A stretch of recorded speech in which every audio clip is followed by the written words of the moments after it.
शक्तिमान पिता धन्यवाद करते हैं आज के सुंदर बाइबल अध्ययन के लिए। खुदावन हर एक को बड़ी बरकत दे, आशीष करें पिता, यीशु नाम से मांगते हैं, आमेन। हम पढ़ेंगे पहला राजा 17 अध्याय। भविष्यवक्ता एलिया और अकाल।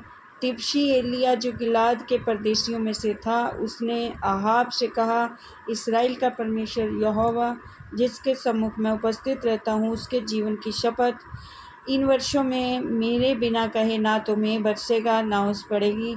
तब यहोवा का ये वचन उसके पास पहुँचा, यहाँ से चलकर पूर्व की ओर जा और करीत नामक नाले में जो यरदन के पूर्व में है छिप जा।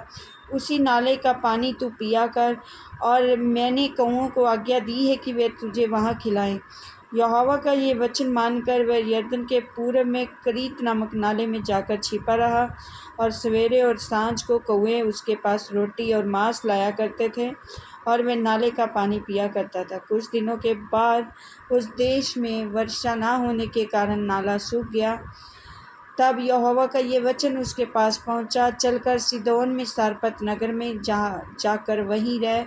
सुन, मैंने वहाँ की एक विधवा को तेरे खिलाने की आज्ञा दी है। अतः वे वहाँ से चल दिया और सारपत को गया। नगर के फाटक के पास पहुंचकर उसने क्या देखा कि एक विधवा लकड़ी बीन रही है, और उसको बुलाकर उसने कहा, किसी पात्र में मेरे पीने के लिए थोड़ा सा पानी ले आ। जब वह लेने जा रही थी तो उसने उसे पुकार के कहा, अपने हाथ में एक टुकड़ा रोटी भी मेरे पास लेती आ।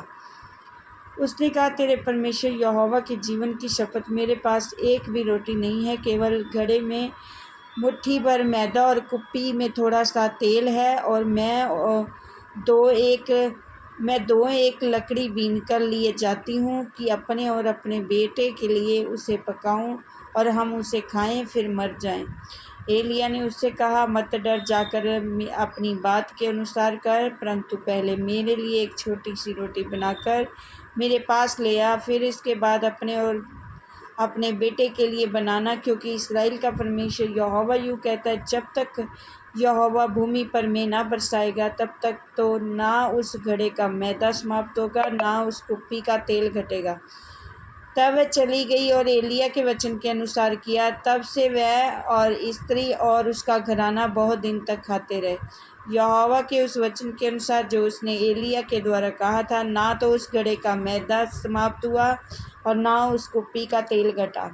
इन बातों के बाद उस स्त्री का बेटा जो घर की स्वामिनी थी रोगी हुआ, और उसका रोग यहाँ तक बढ़ा कि उसका सांस लेना बंद हो गया।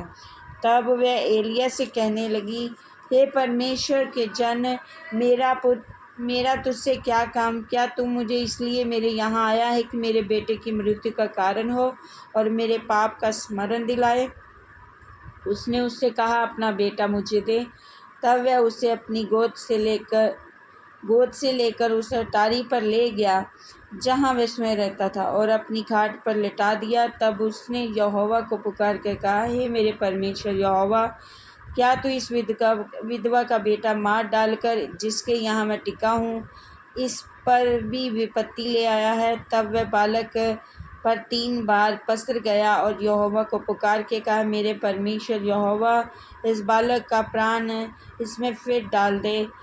एलिया की ये बात यहोवा ने सुन ली, और बालक का प्राण उसमें फिर आ गया और वह जी उठा। तब एलिया बालक को अटारी पर से नीचे घर में ले आया, और एलिया ने ये कहकर उसकी माता के हाथ में सौंप दिया, देख, तेरा बेटा जीवित है। स्त्री ने एलिया से कहा, अब मुझे निश्चय हो गया कि तू परमेश्वर का जन है, और यहोवा का जो वचन तेरे मुंह से निकलता है वह सच होता है। इस वचन के द्वारा पर ब्लेस करेंगे। आमीन। सब कुछ जय मसीह की।